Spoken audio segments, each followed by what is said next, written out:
I heard my daughter say those words, and something inside me shattered. He makes me look poor. She was standing 15 feet away, champagne in hand, surrounded by her Manhattan friends in their designer clothes and plastic smiles.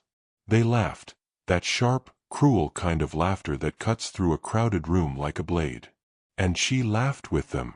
I stood there in my 5-year-old navy suit, the one I'd pressed that morning with care, holding a glass of sparkling water because I didn't trust myself to drink anything stronger. The rooftop venue sparkled with lights. 200 guests mingled under the New York sky. Her engagement party. My daughter's big night. But all I could hear were those 5 words echoing in my skull. He makes me look poor. I'm Harold Denton, 61 years old. Built a construction company from nothing.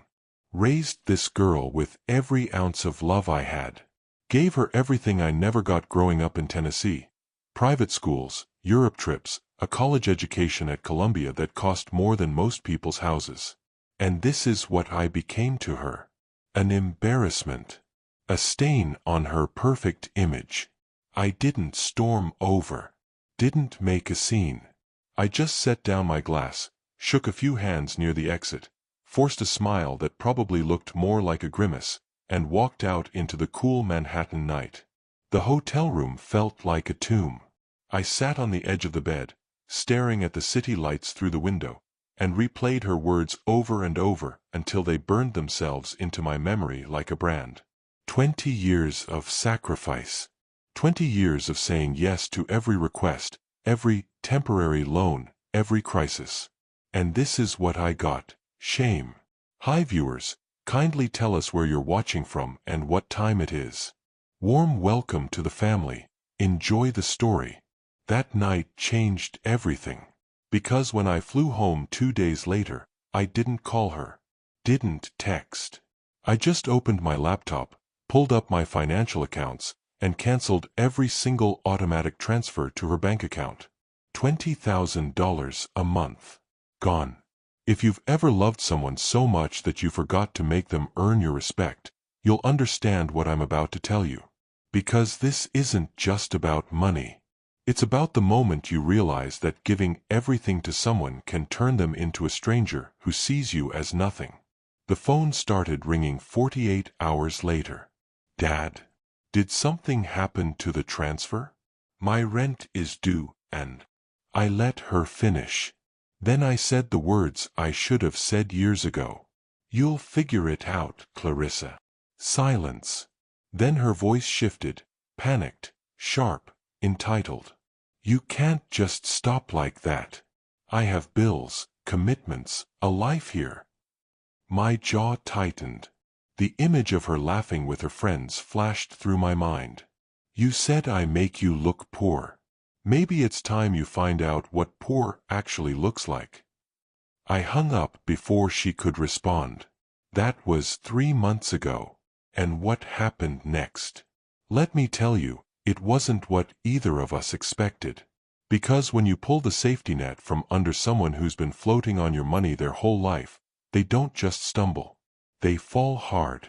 But here's the thing nobody tells you about tough love. Sometimes it's the only kind that actually works. I wasn't always the kind of man who could write a $20,000 check without blinking.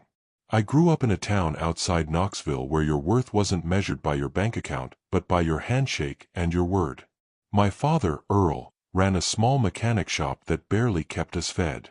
My mother, Ruth, taught elementary school and stretched every dollar until it screamed. We ate a lot of peanut butter sandwiches, wore hand-me-downs, drove cars held together with duct tape and prayers. But we had something most rich folks never find: dignity.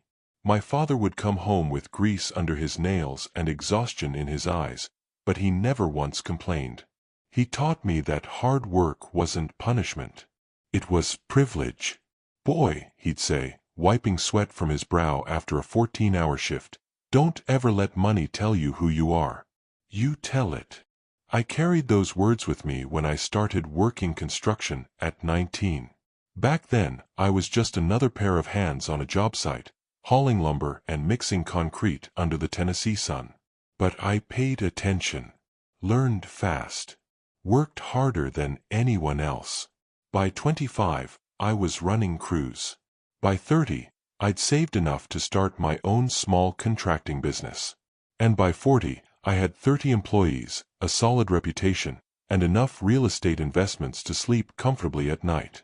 It wasn't Wall Street money, but it was honest money. The kind you can look at in the mirror and not feel ashamed. And when Clarissa was born, I made myself a promise. She would never know what it felt like to go without. Never wear second-hand clothes unless she wanted to. Never worry about whether we could afford her dreams. My wife, Elaine, used to watch me spoil that little girl and shake her head. "Harold, you're raising her in a world you don't understand," she'd say, folding laundry in the living room while Clarissa practiced piano in the next room, on the brand-new Steinway I'd bought her for her 10th birthday. "I understand it just fine," I'd reply. "I'm giving her opportunities." "You're giving her everything," Elaine corrected. "That's different." But I didn't listen. How could I?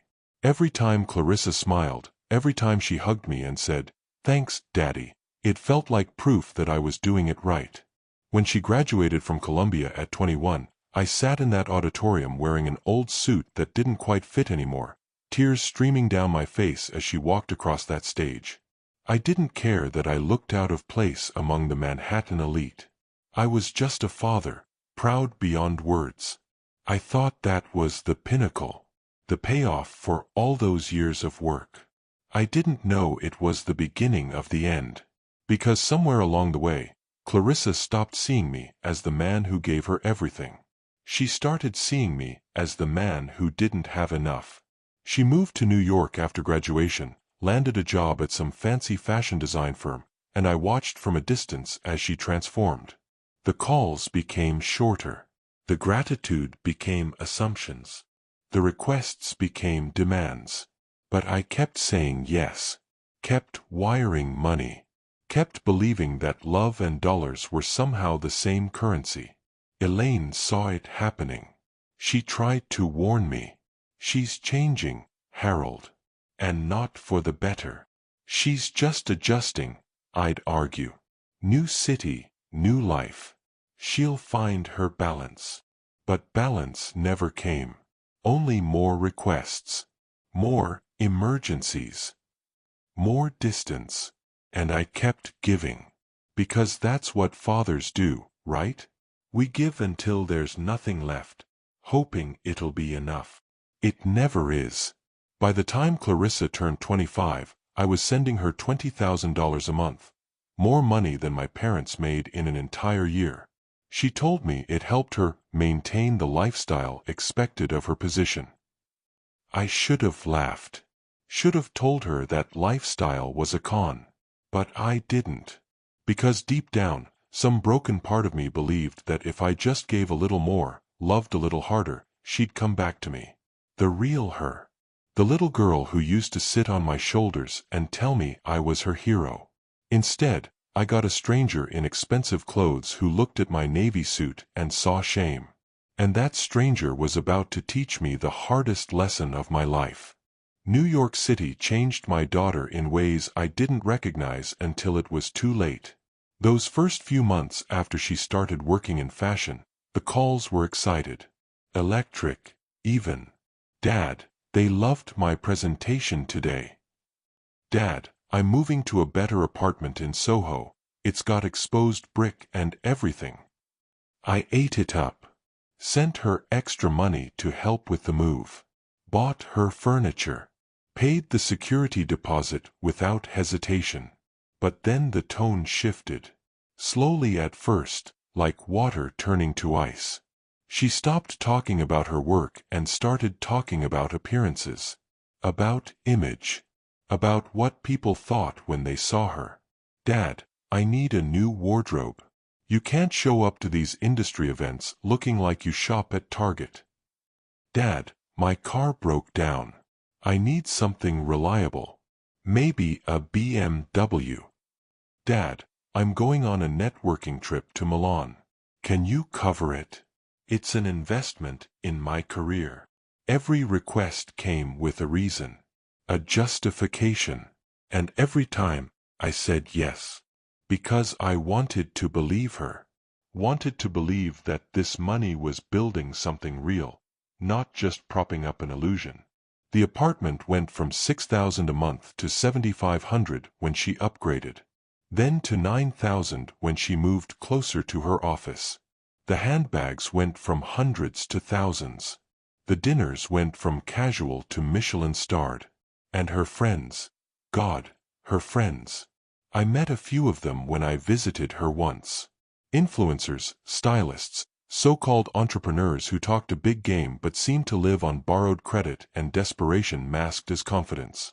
They smiled at me with their perfect teeth and designer outfits, but I could see it in their eyes. I wasn't one of them. I was the old man from Tennessee who didn't know Prada from Target, who said, "Y'all," instead of "you guys," who wore a Timex instead of a Rolex. And Clarissa. She laughed along with them, played the part, became one of them. I started noticing she'd avoid certain topics when I called. Wouldn't tell me much about her day. Would rush me off the phone if someone was around. "Dad, I gotta go. I'm at a thing." Always a thing.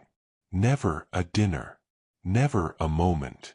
By the time she was 25, I was wiring her $20,000 every month like clockwork. It became routine. Expected. She stopped saying thank you. Stopped acknowledging it at all. It was just there. Like oxygen. Like something she was owed. Elaine confronted me about it one night over dinner.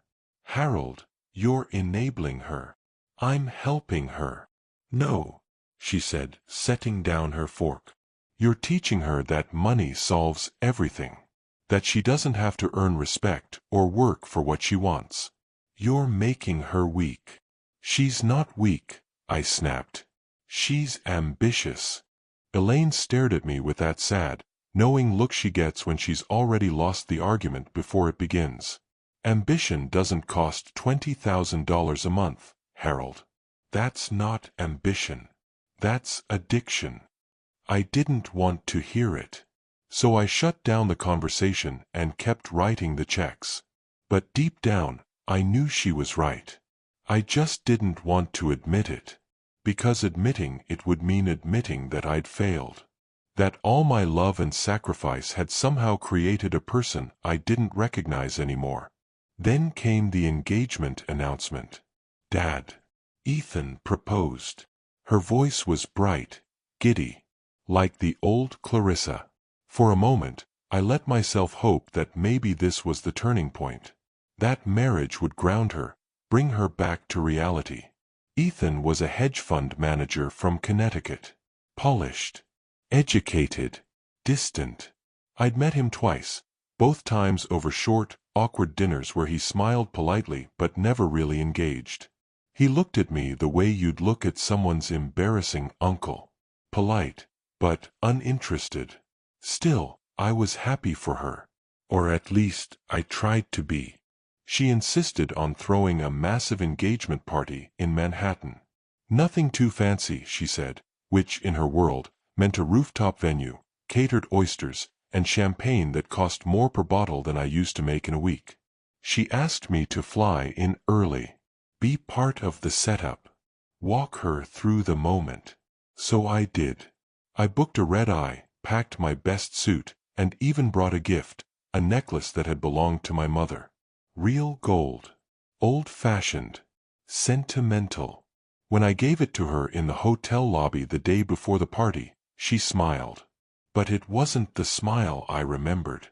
It was thin, polite, almost embarrassed. "It's lovely, Dad. I'll keep it safe." She didn't say she'd wear it. And somewhere in the back of my mind, I knew she wouldn't. That night, lying in my hotel bed, I stared at the ceiling and wondered when my daughter had stopped seeing me as her father and started seeing me as a liability. I didn't know the answer yet. But I was about to find out. The engagement party was everything I expected and nothing I was prepared for. The rooftop venue overlooked the Manhattan skyline, glittering like a postcard. Chandeliers hung from invisible wires, casting soft golden light over tables draped in silk. A string quartet played in the corner. Waiters floated through the crowd with trays of champagne and hors d'oeuvres I couldn't pronounce. I arrived early, like Clarissa asked. Wore my navy suit, the same one I'd worn to her college graduation. I'd polished my shoes until they shined. Trimmed my beard. Even brought a bottle of fine Tennessee bourbon for Ethan, thinking maybe it'd be a good icebreaker. But the second I walked in, I felt it. The shift. Ethan's family was already there, his mother in a cream Chanel suit, his father in a custom tuxedo, his sister dripping in diamonds. They looked at me the way you'd look at someone who wandered into the wrong party. Polite. Curious. Judging. I shook hands. Made small talk. Tried to blend in.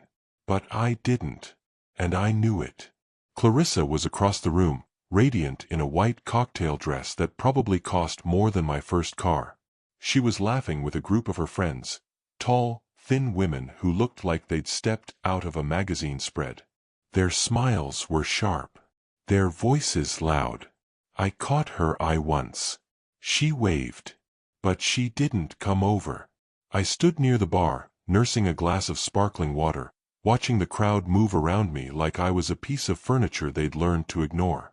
Then I heard it. Her voice. Cutting through the noise. I just told him not to wear that jacket. Laughter erupted from her group. I turned, heart pounding, and saw her gesture vaguely in my direction. It's, ugh. He makes me look poor. More laughter. Sharp. Vicious. Delighted. And Clarissa. She was smiling. Not embarrassed. Not guilty. Just smiling. Like it was funny. The air left my lungs. My hands went cold. The room blurred around the edges, and all I could hear was the echo of her words bouncing around my skull. He makes me look poor. I stood there for what felt like an eternity but was probably only 10 seconds. Long enough for her to glance over and see me staring. Her smile faltered. Just for a moment. Her eyes widened slightly, and I saw the flash of realization cross her face. She knew I'd heard. But she didn't come over. Didn't apologize. Didn't even mouth the word, sorry. She just turned back to her friends and kept talking. And that's when I knew. I didn't just lose my daughter to New York or money or ambition. I lost her because I'd let her believe that love was something you could take for granted.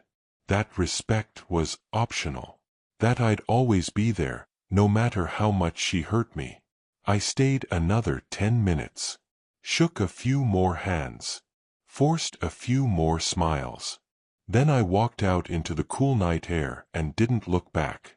Back in my hotel room, I sat on the edge of the bed and stared at the city lights. The same lights Clarissa probably thought made her world so special. But all I saw was emptiness. I'd given her everything. And in return, she gave me shame. That night, I didn't sleep.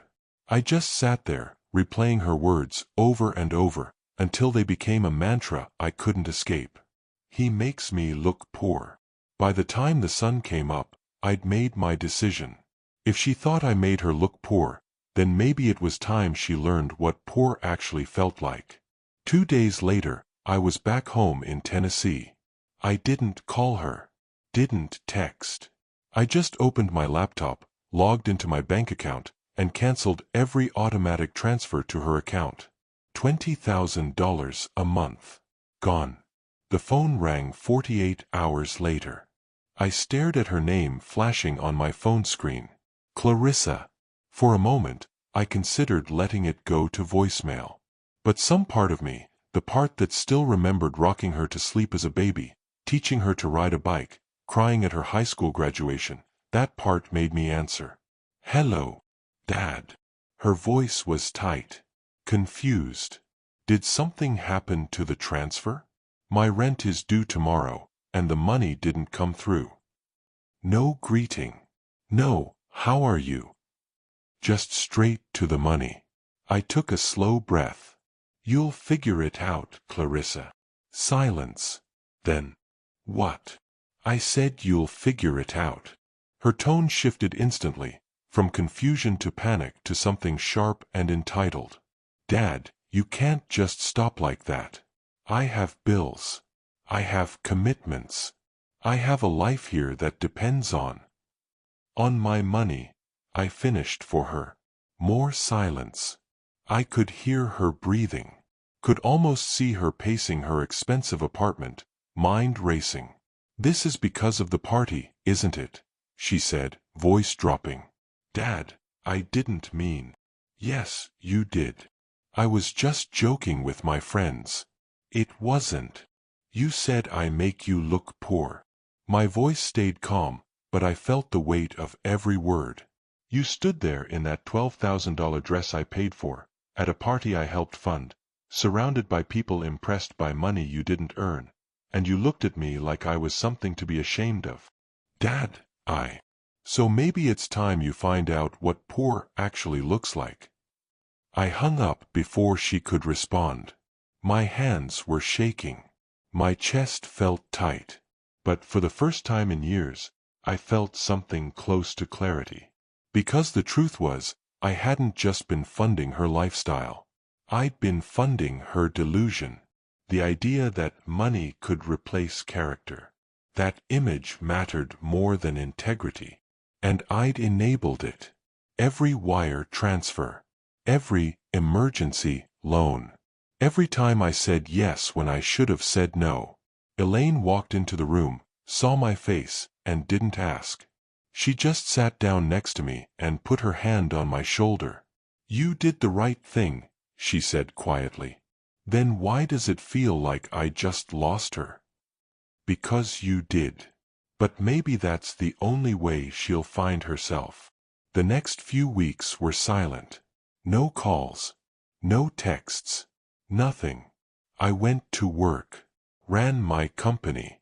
Tried not to think about what Clarissa was going through. But every night, lying in bed, I'd wonder if I'd gone too far. If cutting her off was the right move or just cruelty disguised as tough love. Elaine kept telling me to hold firm. She needs to fall, Harold. It's the only way she'll learn to stand. But watching your child fall, even when you know it's necessary, is the hardest thing a parent can do. Then, 6 weeks after I cut her off, Elaine got a phone call. I was in the garage, working on an old truck, when she came out, phone still in her hand, face pale. Harold, she said softly. That was Barbara. Barbara was Elaine's friend in New York. Someone who'd kept loose tabs on Clarissa over the years. What happened?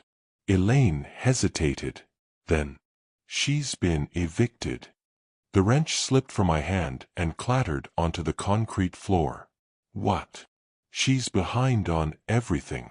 Rent, car payments, credit cards. Barbara said she saw her moving boxes out of her apartment this morning. My stomach dropped. And Ethan. Elaine's face tightened. He called off the wedding. I stood there, frozen, as the words sank in. Evicted. Broke. Abandoned. Everything she'd built, or pretended to build, had collapsed the moment my money stopped flowing. Part of me felt vindicated. Justified. Like I'd been right all along. But another part, the part that still saw her as my little girl, felt sick. Is she okay? I asked. I don't know, Elaine admitted. Barbara said she looked lost. I turned away, staring at the tools scattered across my workbench, trying to process what I was feeling. Relief, guilt, satisfaction, regret. All of it. None of it. I didn't know anymore. 2 weeks later, on a cold October afternoon, someone knocked on my front door. I opened it, and there she stood. Clarissa. No designer dress. No makeup. hair pulled back in a messy ponytail, dark circles under her eyes, a duffel bag slung over one shoulder. She looked small, tired, years older than she should. We stared at each other for a long moment. Then, in a voice barely above a whisper, she said, "I lost everything."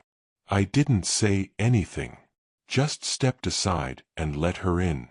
Because some lessons can't be taught with words, only with silence and consequence. And maybe, just maybe, this was the moment my daughter would finally learn what it means to stand on her own 2 feet. She stood in my doorway looking like a ghost of the daughter I'd raised. No Chanel, no pearls, no perfectly styled hair or practiced smile. Just a young woman with hollow eyes and a duffel bag that probably contained everything she had left in the world. I didn't hug her, didn't rush forward with open arms like some movie reunion. I just stepped aside and let her walk into the house she'd barely visited in 3 years. She moved slowly through the living room, taking in the worn furniture, the family photos on the mantel, the simple life she'd once been so eager to escape. Her hand brushed the back of the old couch where she used to curl up on Saturday mornings watching cartoons. "It looks the same," she said quietly. "Some things don't change," I replied. She flinched at that, knew exactly what I meant. I gestured toward the kitchen. "You hungry?" She nodded, and we walked in silence to the table where we'd shared thousands of meals when she was growing up. Back when conversations were easy and laughter came naturally. I made coffee. She sat with her hands folded in her lap, staring at nothing. "So," I said, setting a mug in front of her, "you want to tell me what happened?" Her jaw tightened. For a moment, I thought she might cry, but she held it together. "Barely. I couldn't pay rent," she started, voice flat. "The landlord gave me 2 warnings. Then an eviction notice. I thought I could cover it with my credit cards, but they were maxed out. I'd been using them to maintain appearances." "Appearances," I repeated. She looked down. "The parties, the dinners, the trips. Everyone around me was living this lifestyle, and I thought I had to keep up. Ethan expected it. His family expected it. My friends expected it. And what did you expect?" She looked up at me, confusion flickering across her face. "I don't know," she admitted. I thought if I looked successful, I'd become successful. That's how it works in that world, Dad. Image is everything. And where'd that image get you?" The words came out harsher than I intended, but I didn't take them back. Her eyes filled with tears. "Here. It got me here. Broke. Alone. With nowhere else to go." The kitchen fell silent except for the hum of the refrigerator. "What about Ethan?" I asked. Her face hardened. "He left the day after I told him about the eviction. Said he couldn't be with someone who was financially irresponsible." Ironic, considering I'd been covering his bad investments for 6 months. That caught me off guard. "What?" "He was losing money on risky trades. Kept telling me it was temporary, that he'd bounce back. Asked me to help him stay afloat until his next big win. So I did. I gave him almost everything you sent me." My chest tightened. All that money I'd earned through sweat and years of hard work, had been funneled into some hedge fund kid's gambling addiction. "Why didn't you tell me?" "Because I was ashamed," she whispered. "Because I knew what you'd say. That I was being foolish. That I was trusting the wrong people. That I'd become exactly what you were afraid I'd become." She wasn't wrong. But hearing her admit it, hearing the crack in her voice, the weight of her regret, it didn't feel like victory. It just felt sad. "So he took your money, and then he left you," I said slowly. She nodded. "His family wanted nothing to do with me after that. My friends stopped calling. Turns out when you can't afford bottle service and designer brunches, you're not that interesting anymore. I wanted to say I told you so. Wanted to remind her of every warning Elaine and I had given over the years. But looking at her sitting there, defeated, humiliated, lost, I realized she already knew. I lost everything, Dad, she said, finally letting the tears fall. My apartment. My fiancé. My job. Your job. They let me go 2 weeks ago. Budget cuts, they said. But I know the truth. I wasn't performing. I was too distracted trying to keep my life from falling apart. She wiped her face with the back of her hand, and for a moment, she looked 12 years old again. Small. Vulnerable. Needing her father. But I didn't move. Didn't comfort her. Because this was the moment. The moment where she either learned the lesson or didn't. What do you want from me, Clarissa? I asked. She looked up, eyes red and searching. I don't know. Forgiveness, maybe. Help. Help with what? Getting you another apartment? Sending you back to New York? Giving you money so you can rebuild the same lie? No, she said quickly. I don't want that. I can't go back to that. Then what do you want? She was quiet for a long time. Then, in a voice so soft I almost didn't hear it, she said, I want to remember who I was before all this. Before the money and the image and the people who only cared about what I could give them. I want to remember what it felt like to be your daughter. Not some stranger pretending to be successful. My throat tightened. That's going to take time, I said. And it's going to take work. Real work. Not just words. I know. And I'm not giving you another dime to live off of. If you stay here, you earn your keep. You work. You contribute. You rebuild from the ground up. She nodded. Okay. And if you ever speak about me the way you did at that party again, you're done. We're done. I don't care if you're broke or desperate or lost. Respect isn't negotiable. Her face crumpled, and fresh tears spilled down her cheeks. I'm so sorry, Dad. I don't know what I was thinking. I was so caught up in trying to impress people who didn't matter that I forgot about the one person who actually did. I wanted to believe her. Wanted to think this was real growth and not just desperation talking. But I'd been burned before. And this time, words wouldn't be enough. We'll see, I said, standing up. You can stay in your old room. Tomorrow morning, we talk about what comes next. She stood too, hesitating like she wanted to hug me. But I turned away, walked toward the hallway, and left her standing there in the kitchen. Because forgiveness isn't something you hand out like candy. It's something you earn. And Clarissa had a long way to go. The next morning, I woke up to the smell of coffee. For a second, I thought Elaine had made it. But when I walked into the kitchen, I found Clarissa standing by the counter, 2 mugs already poured. She looked up when I entered. No makeup. Hair still damp from a shower. Wearing an old Tennessee Volunteers sweatshirt she must have found in her closet. She looked more like herself than she had in years. Morning, she said quietly, sliding a mug toward me. I took it without a word and sat down at the table. She sat across from me, hands wrapped around her own mug, waiting. So, I said after a long sip, you ready to talk about what happens now? She nodded. First things first, you need income. I'm not supporting you, but I'm also not throwing you out on the street. So here's the deal. You work for my company. Her eyes widened slightly. Doing what? Marketing and branding. You went to Columbia for marketing, right? Put that degree to use.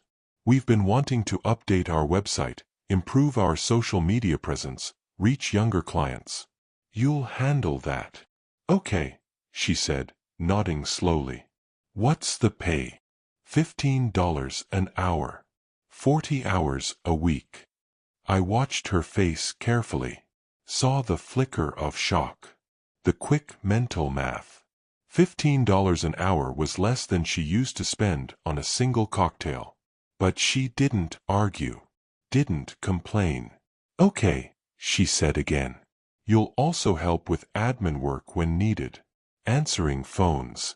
Filing. Whatever needs doing. No task is beneath you. Understand. I understand. And you'll live here rent-free for now. But you cover your own phone bill, gas, anything personal. You want something, you save for it. You earn it. She nodded, and I saw something in her eyes I hadn't seen in a long time. Humility. When do I start? She asked. Monday. That gives you the weekend to settle in. Get your head straight. She took a shaky breath. Dad, I know I don't deserve this. I know I hurt you and... You're right, I interrupted. You don't deserve it. But I'm not doing this for you. I'm doing it because that's what family does. We give people a chance to prove they've changed. But that's all this is, a chance. You blow it, you're on your own. She nodded again, tears welling up but not falling. I won't blow it, she whispered. We'll see. The weekend passed quietly. Clarissa spent most of it in her old room, unpacking the little she had, organizing her things. I'd catch her staring out the window sometimes, lost in thought, and I wondered what was going through her mind. Regret. Shame. Relief. Probably all of it. Sunday evening, Elaine invited her to dinner. It was awkward at first, the three of us sitting around the table like strangers trying to remember how to be a family. But then Clarissa asked Elaine about her garden, and Elaine lit up talking about her tomatoes and peppers, and for just a moment, it felt normal again. After dinner, Clarissa helped with the dishes without being asked. Elaine caught my eye across the kitchen and gave me a small, hopeful smile. Maybe this would work. Maybe she really had hit rock bottom hard enough to finally wake up. Or maybe this was just survival mode, and once she got back on her feet, she'd revert to the person she'd become. Only time would tell. Monday morning came fast. I drove us both to the office, a modest building on the edge of town that housed the company I'd built from nothing. My employees were good people. Hard-working. Honest. The kind who showed up early and stayed late when a project needed finishing. When I walked in with Clarissa, I saw the curiosity in their eyes. Some of them remembered her from years ago, back when she was a teenager visiting during summer breaks. Everyone, this is Clarissa. She's going to be helping with our marketing and branding. Treat her like any other employee. A few nods. A few polite hellos. Then we got to work. I set Clarissa up at a small desk in the corner with an old computer and a list of tasks. Update the website. Create social media accounts. Draft content that actually represented what we did. She dove in without complaint. The first few days were rough. She struggled with the software. Made mistakes. Had to redo things multiple times. But she didn't quit. Didn't whine. Just kept working. One afternoon, I overheard two of my foremen talking near the break room. That's Harold's daughter, right? Yeah. Heard she was some hotshot in New York. Doesn't look so hotshot now. They laughed, but not cruelly. Just observing. I wondered if Clarissa heard them too. Wondered how it felt to go from being the girl everyone envied to the girl everyone pitied. But when I checked on her an hour later, she was still at her desk, focused on her work, headphones in, world tuned out. 2 weeks in, she presented her first project, a redesigned website layout with updated photos, clearer messaging, and a modern feel. It was good. Really good. This is solid work, I told her. She looked up, surprised. Really? Really? Send it to our web developer. Let's get it implemented. For the first time since she'd arrived, she smiled. Not the fake, camera-ready smile she used to wear in New York. A real one. Small, genuine, proud. And I realized something. She wasn't just working for me. She was working for herself. Proving something. Maybe to me. Maybe to the world. But mostly, I think, to herself. One evening, as we drove home from the office, she asked, "Do you think I can ever make up for what I said?" At the engagement party. I kept my eyes on the road. "I don't know. I hate that I hurt you like that." "Then don't do it again." She was quiet for a moment. Then, softly, "I found Grandma's necklace." I glanced over. "Where?" "In a box in my room. I must have tucked it away and forgotten about it."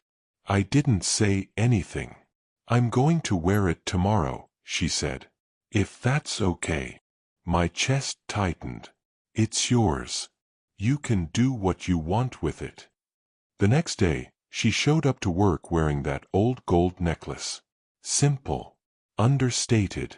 Nothing like the flashy jewelry she used to wear. But when I saw it glinting against her sweater, I felt something shift. Maybe this was real. Maybe she really was changing.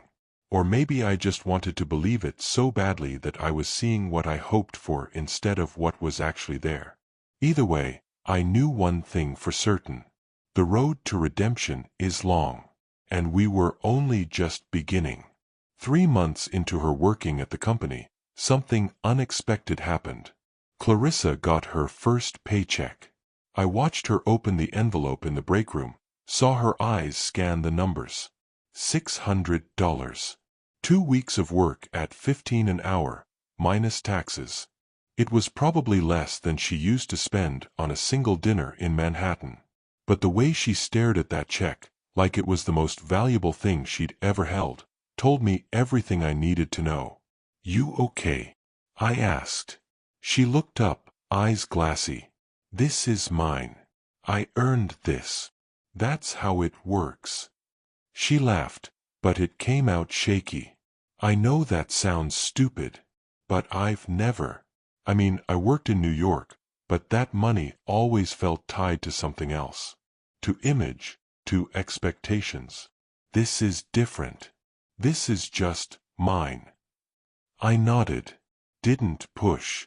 That weekend, she asked if she could take me to dinner. Her treat. "You sure?" I asked. "That check's got a stretch." "I'm sure," she said. "Please." So we went to a small diner on the edge of town. The kind of place with vinyl booths and laminated menus and waitresses who call you Hon.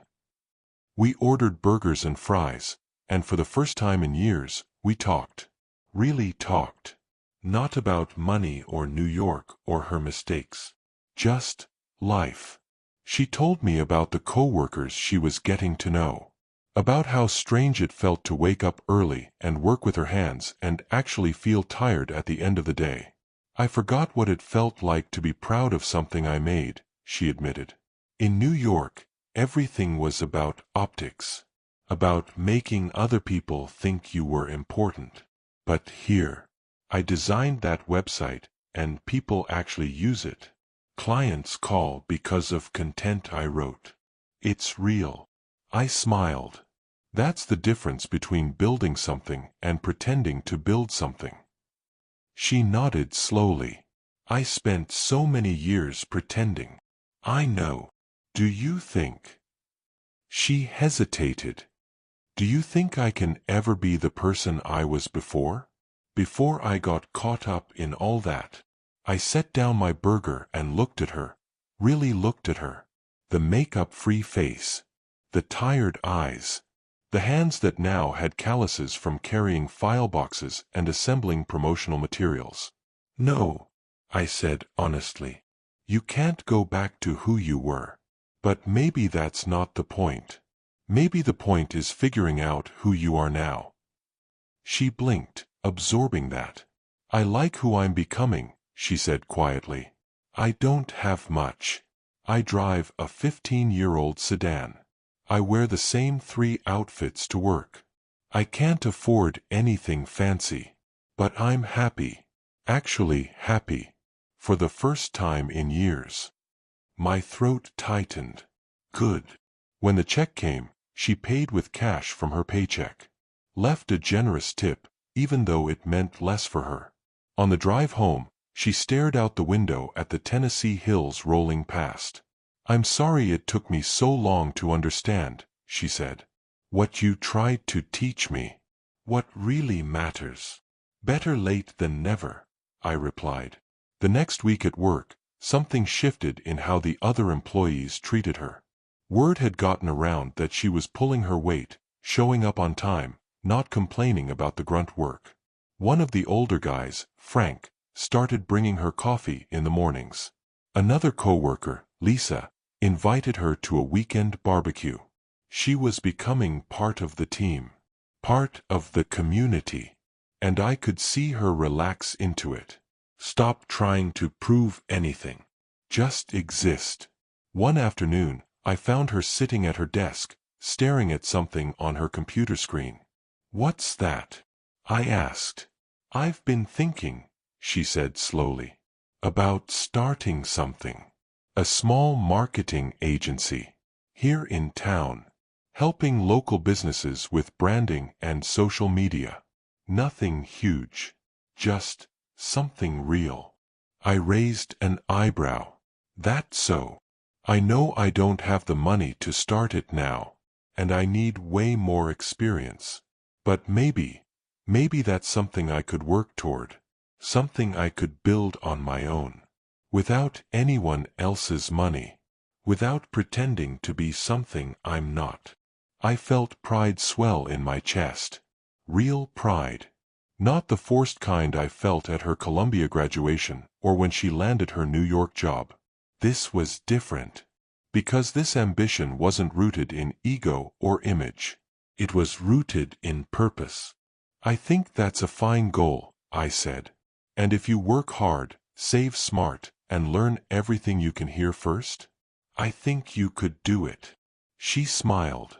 Really? Really? That evening, as I locked up the office, I found her still at her desk, sketching ideas in a notebook. Plans.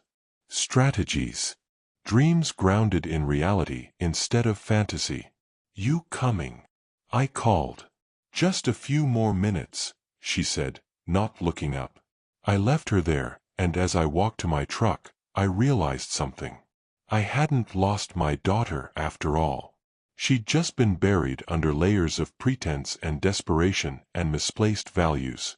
But now, she was clawing her way back. One paycheck, one honest conversation, one genuine smile at a time. And maybe that was the real lesson. Sometimes you don't save people by giving them everything. You save them by taking it all away and forcing them to discover what they're actually made of underneath. A year passed. Faster than I expected. Slower than Clarissa probably wanted. But it passed with steady, unremarkable progress. The kind that doesn't make headlines but changes everything. She kept working at the company, kept saving her paychecks, kept learning. And somewhere along the way, she stopped looking over her shoulder, wondering if her old life would come calling. Because it didn't. And eventually, she stopped wanting it to. One Saturday morning in early spring, she knocked on my office door at home. You busy? She asked. Never too busy for you. What's up? She sat down across from me, nervous energy radiating off her. I've been saving, she said. Living cheap, putting away every dollar I don't absolutely need. And I think I'm ready. Ready for what? To start that agency. For real. I've got enough for a small office lease, basic equipment, a website. I've been talking to a few local businesses, and 3 of them said they'd hire me if I went out on my own. I leaned back in my chair, studying her. You sure about this? I'm sure. I've learned so much working for you, Dad. About real work, about integrity, about building something that lasts. And now I want to take that and create something of my own. Not to get rich or impress anyone. Just to build something I'm proud of. I felt a lump form in my throat. Then do it. Really. Really. You've earned it. You've put in the time, the effort, the growth. If you think you're ready, I believe you. She broke into the biggest smile I'd seen from her since she was a kid. Thank you, Dad. For everything. For not giving up on me. For letting me fail. For giving me a chance to rebuild. You did the rebuilding, I said. I just got out of the way. 2 months later, she opened Denton Marketing Group in a small office downtown. Nothing fancy. Just a desk, a computer, and a sign with her name on it. But it was hers. I stopped by on opening day. Brought her a coffee and a card from Elaine and me. Inside, I'd written, "Proud doesn't even begin to cover it." She read it, tears streaming down her face, and hugged me tighter than she had in years. "I couldn't have done this without you," she whispered. "Yes, you could have. But I'm glad I got to be here for it." Her first few months were tough. Long hours. Difficult clients. Learning curves steeper than she expected. But she pushed through. Stayed humble. Kept working. And slowly, the business grew. Word spread that she was good at what she did. Honest. Reliable. Affordable. More clients came. Then more. By the end of the year, she'd hired her first employee. A kid fresh out of college, eager and hungry, just like she once was. Except now she was teaching him the right lessons. About hard work. About integrity. About the difference between success and the appearance of success. One evening, she called me. "Dad, I need to tell you something." My heart skipped. "What's wrong?" "Nothing's wrong. I wanted to say thank you. For cutting me off. For letting me hit rock bottom. For refusing to save me when I was drowning in my own ego. I hated you for it at the time. But now I realize it was the most loving thing you could have done." I closed my eyes, emotion washing over me. "You don't have to thank me, Clarissa." "Yes, I do. Because if you hadn't done that, I'd still be pretending. Still chasing an image that was killing me. Still treating people like accessories and money like oxygen. You loved me enough to let me fall. And that saved my life." We stayed on the phone for a while after that. Talking about nothing and everything. About her business. About my retirement plans. About Elaine's garden. And for the first time in over a decade, it felt easy. Natural. Like we'd found our way back to each other. Not through money. Not through grand gestures. But through the quiet, unglamorous work of rebuilding trust one day at a time. A few weeks later was my birthday. 62. Clarissa showed up at the house with a small gift bag. "I know you don't like a big fuss," she said. "But I wanted to give you something."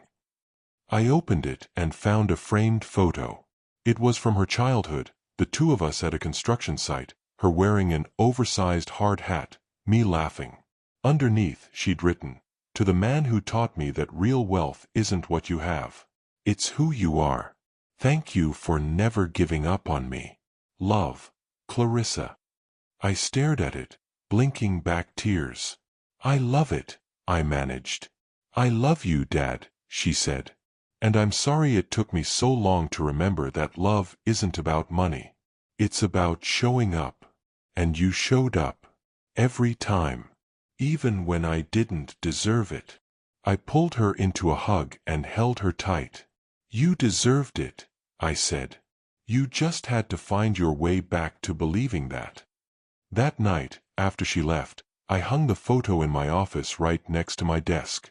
And every time I look at it, I'm reminded that sometimes the hardest thing a parent can do is step back and let their child stumble. Because the fall isn't the end. It's the beginning. It's been 3 years since that engagement party. 3 years since my daughter stood in a Manhattan rooftop venue and said the 5 words that shattered everything. He makes me look poor. I still remember them. Probably always will. Some wounds leave scars even after they heal. But when I think about those words now, I don't feel anger anymore. Or betrayal. Or shame. I feel grateful.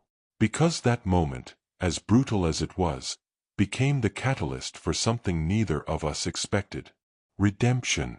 Not the Hollywood kind, where everything's wrapped up neatly with a bow. But the real kind. The messy, painful, unglamorous kind that takes years and leaves you different than you were before. Clarissa's business is thriving now. She's got 5 employees, a steady client list, and a reputation for honesty and quality work. She still drives that old sedan. Still lives modestly. Still saves carefully. But she's happy. Truly happy. Last month, she invited Elaine and me to a ribbon-cutting ceremony for her new office space. Bigger than the first one. Nicer. But still grounded. Still real. I stood in the back, watching her speak to the small crowd about hard work and integrity and the importance of building something meaningful. And I realized she'd become exactly the kind of person I'd always hoped she'd be. Not because I forced it, but because she chose it. After the ceremony, she pulled me aside. "I have something to tell you," she said, eyes sparkling with an emotion I couldn't quite place. "What?" "I got a call last week. From Ethan." My jaw tightened. What did he want? He heard about my business. Wanted to know if I'd meet him for coffee. Said he'd made a mistake letting me go. That he'd been thinking about me. That maybe we could try again. My blood ran cold. "And what did you say?" She smiled. A strong, confident smile that told me everything before she even spoke. I said no. I told him I wasn't interested in going back to that life or that version of myself. That I'd moved on and built something real. And that I didn't need someone who only valued me when I had money to offer. Pride surged through me so strong it almost knocked me over. "That's my girl," I said, voice thick. "I'm not that person anymore, Dad. The person who needed validation from people like Ethan. The person who thought image was everything. I'm done with that. I'm done pretending." I pulled her into a hug, and she hugged me back just as fiercely. When we pulled apart, she said, "You know what the craziest part is?" "What?" "I thought losing everything would destroy me. But it saved me.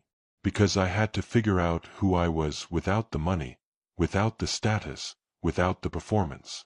And what I found was me. The real me. The person I'd buried under all that garbage." "And who is that?" I asked. "Someone who works hard. Who values relationships over appearances. Who understands that respect is earned, not bought. Someone who's proud to be Harold Denton's daughter." My eyes burned with tears I didn't bother hiding. "I'm proud to be your father," I said. "More than you'll ever know." That night, sitting in my living room with Elaine beside me, I thought about the journey we'd all been on. The mistakes. The pain. The hard lessons. And I realized something profound. Money really does change people. But not always in the ways we expect. Sometimes it reveals who they truly are underneath the surface. Sometimes it becomes a test they either pass or fail. Clarissa failed at first. Spectacularly. But then she did something most people never do. She got back up. Admitted her mistakes. Did the work to become someone different. Someone better. And that's the real lesson here. It's not about the money you have or don't have. It's not about the clothes you wear or the places you live or the people you impress. It's about character. Integrity. The willingness to look in the mirror and face the truth about who you've become, and then do the hard work of becoming who you're meant to be. I look at my daughter now, and I don't see the entitled stranger who mocked me at her engagement party. I see a woman of substance, of purpose, of value that has nothing to do with her bank account. And I realize that maybe, just maybe, I didn't lose her all those years ago. Maybe I had to let her go so she could find her way back to herself. So she could discover that the richest thing she ever had wasn't my money. It was her own strength, waiting to be uncovered. And now that she's found it, nobody can ever take it away. Not Ethan. Not her old friends. Not the shallow world that tried to convince her image mattered more than integrity. Because real wealth isn't what you have. It's who you become after you lose it all. And my daughter, she's the richest person I know. If this story moved you, if you've ever had to make a tough choice between enabling someone you love and letting them face the consequences of their actions, hit that like button and subscribe to this channel. We share real stories every week about love, loss, redemption, and the lessons that change us forever. Turn on notifications so you don't miss the next one. And drop a comment below. Tell me what you would have done in my shoes. Your story might inspire someone else going through the same struggle. Thanks for watching, and remember, sometimes the greatest act of love is knowing when to step back and let someone find their own way home.